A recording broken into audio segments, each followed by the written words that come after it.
পাইকারি ইউনিয়ন খোরশিলা কেন্দ্রের ধানের শীষের বিজয়। খোরশিলা কেন্দ্র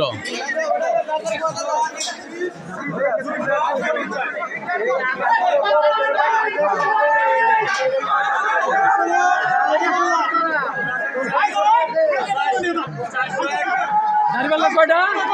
কয়টা দাঁড়িয়ে আব্দুল লতিফ সিদ্দিক আসমার কানিয়া 249 আলী আলী আমজাদ হোসেন আত্মাখা 9 ভোট আর গুলা কথা না কইলাম আর হলো খন্দকার আব্দুল রাজ্জাক দারেবালা 431 ভোট